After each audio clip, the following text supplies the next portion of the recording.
Hello, everyone. Welcome to Mayfly Disc Golf made by amateurs for amateurs. My name's Andrew May with Mr. Randy May. How are you today? I'm great, Andrew. So today we're going to be looking at some front nine coverage of Griffin Park in Norman, Oklahoma, featuring Mr. Taylor Heilman and Mr. Randy May. Here we're looking at hole one, par 3, 329 feet. And what are we looking at, Randy? Well, you can see that there's a Mando there. I see the pros on this try to throw straight up through the middle with a big skip shot so they can get up that hill and get to the basket and hopefully not hit a tree. Right. And for the most part, I mean, that was a great line. Obviously just faded a little bit more right than I think he anticipated, but still, clean, made the mandatory. That's really all you can ask for. Yeah, Taylor's got a nice shot here. Yeah, that was a great skip right through that gap. But he was still fairly short, is that right? Yeah, I was way short. And I had this really lucky shot through the trees to get up next to the basket. Wow, that was a great approach shot. Perfect anti-skip closer to the basket. That was awesome. Yeah, you can get a roll down that hill if you're not careful.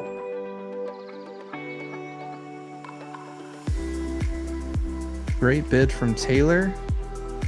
And easy pars for both of you. That was a great first hole.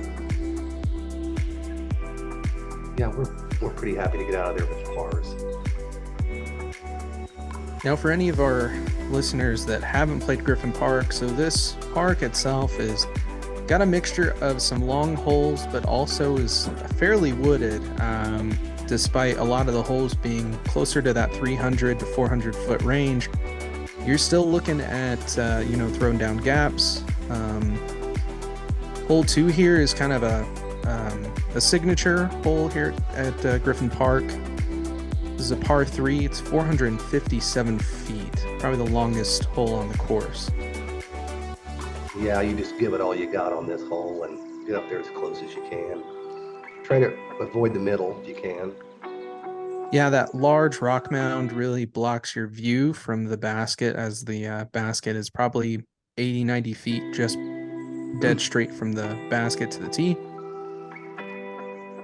I'm going to throw my Hades here, my Palmet Beth Hades. I think it goes further with it saying Palmet Beth on it. You are probably correct. Probably a little bit more lucky. Giving it the good dad stance. Yeah, I was pretty pleased with that shot. And this hole is deceptively, a little bit more difficult than I think people anticipate. Like I said, it's about 450 feet, so a lot of people just kind of overpower their disc and end up, well short. Wow, look at the skip on that. Yeah, I used a pretty high-speed disc there, which I probably shouldn't have, but I'm going to pay the price.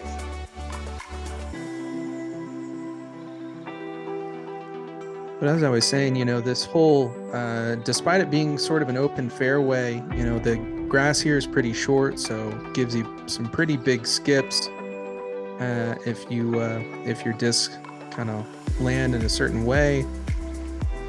But also with the 450 feet and the blocking rock mound, I think it's a little bit more difficult than what people usually anticipate or expect out of this hole. And so, Randy, you'll end up with a bogey on this hole, is that right?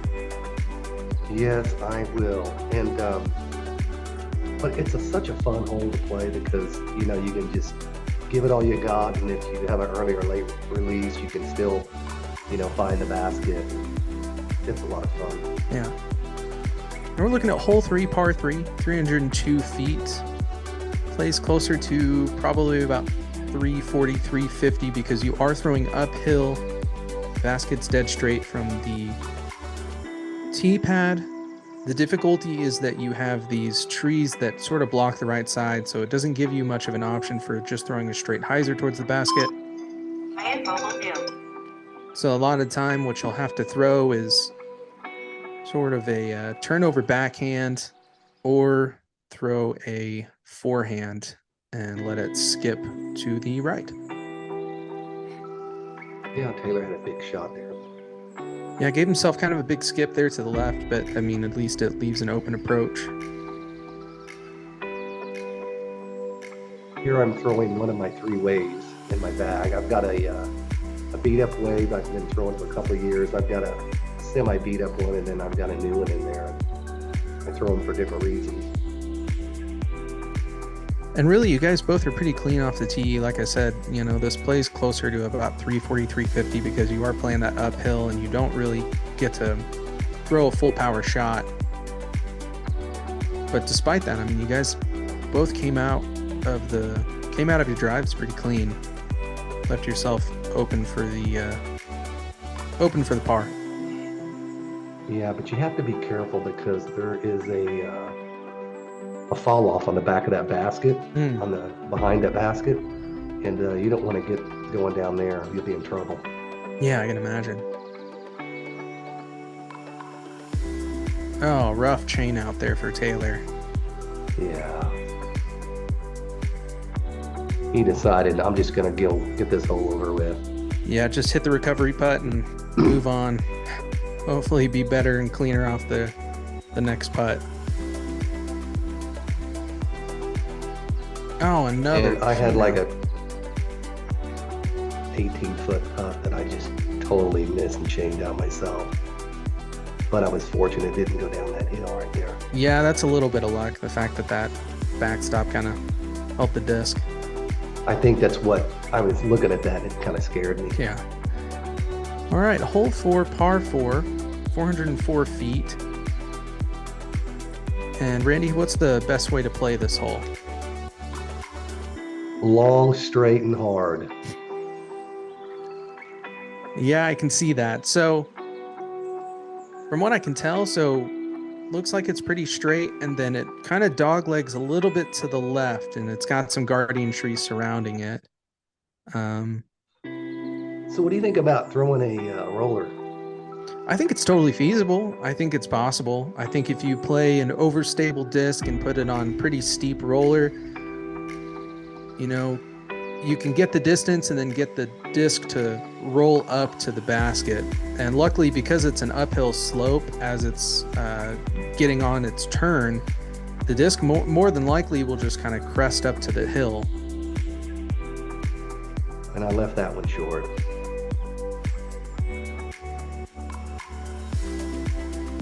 And I think the mistake that a lot of people make is they try, instead of, you know, playing the position that you just threw, a lot of the time people will go around these trees on the right side and make the mistake of leaving themselves an uphill putt. And this is a big... Yeah, you don't want to be on the backside of this basket if you can avoid it. Yeah, and that's a big backhand turnover from Taylor. How far away was he from the basket after that throw? You'll see here in a minute. He went down the hill. Oh, wow. I wonder if he got a bad roll and it just rolled straight down the hill out after he hit the turnover. I think it hit that ground and just kept on going. That's rough. That's kind of the danger of this hole. Yeah. And you can see, like I said, you know, if you stay off to that right side, you've got so many limbs and trees and different things kind of blocking your ability to actually get a clean putt. It's really better to kind of stay off on that left side. And if you're not playing for an eagle, it's best to just kind of hit the top of that hill and get that downhill putt. Be a little bit easier. Now, hole 5, par 3, 350 feet. You can see the gentleman waving you all for a clear fairway.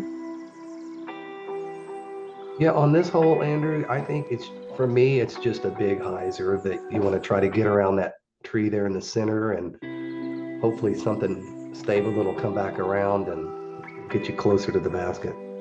Yeah, I totally agree, and I think that was a great throw from Taylor. Clean off the tee, gave it a perfect amount of flip on the disc, and you had there goes my wave. Great throw as well. The only difference is that Taylor's disc clearly had a little bit more fade to it and hit the ground faster, so it got that extra skip.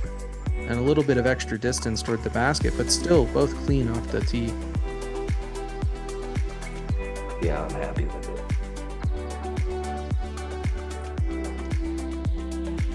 And Randy, just to clarify, so you can see these logs here in the fairway. Now, are these out of bound lines, or are these just there for fun? To my knowledge, I think they are just part of the course. They're not OB because they have logs on the other side of the fairway going down there, and those aren't OB. So Okay. I think it's all clear. Great putt there for the par.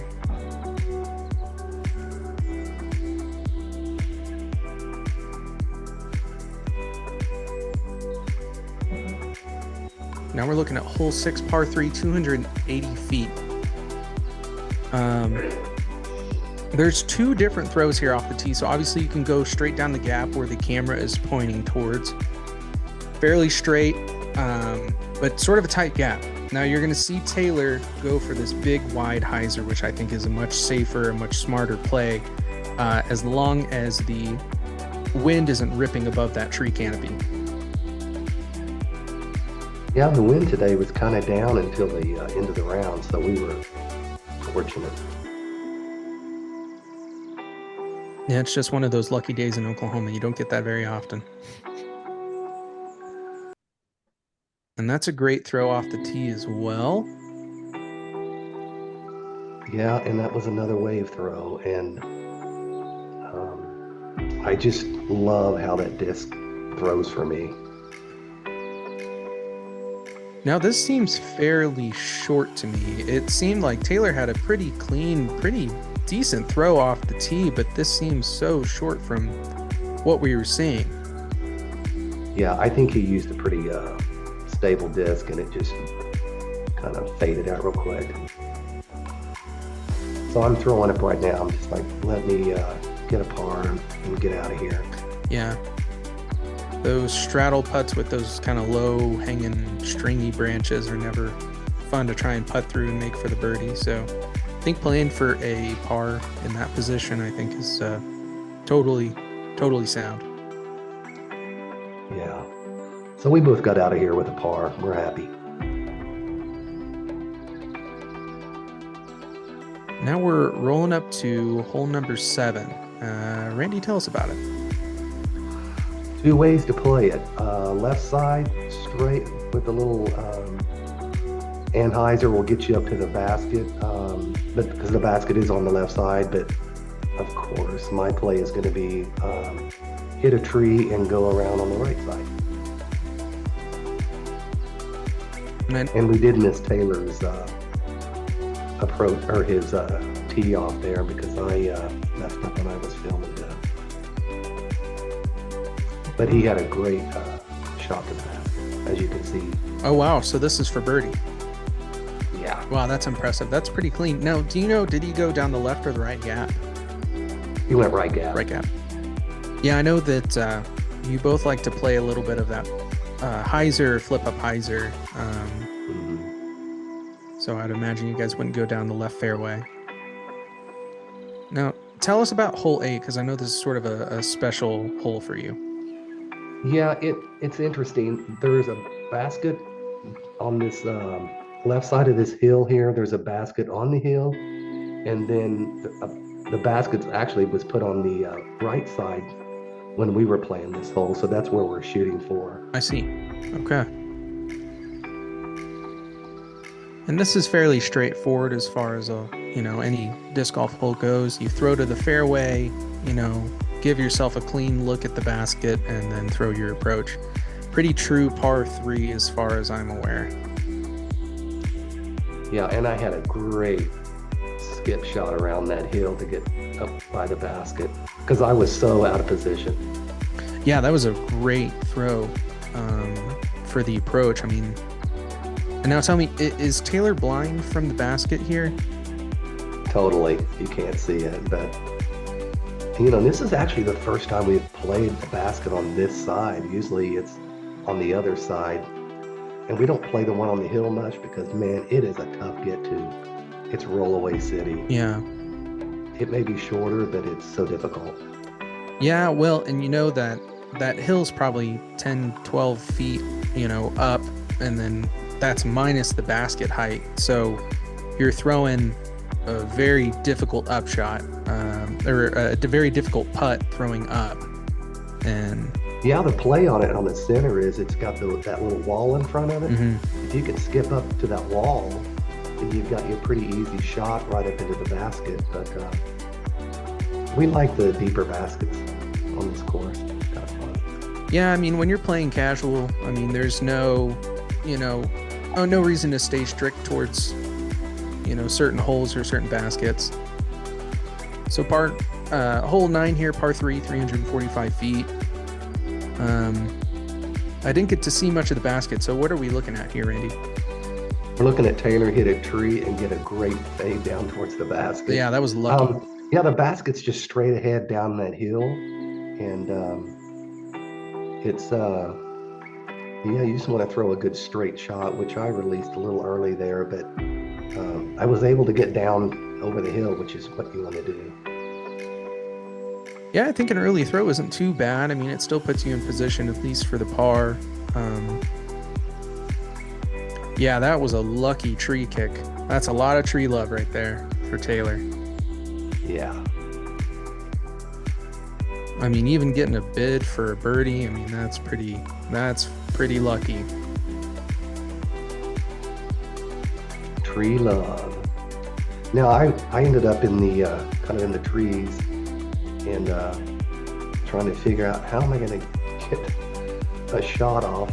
So switched sides here and found a little bit better way. I can just kind of throw a little forehand and skip it right up to the basket. Yeah, when you're in a position like that and you're stuck behind some tree limbs, I mean, the best way is to just, most of the time take a knee and just pitch out. Get as close to the basket as you can and then work for the par. A little signature Nate Sexton spin. Yeah. And that was a pretty decent front 9 from both of you and Taylor.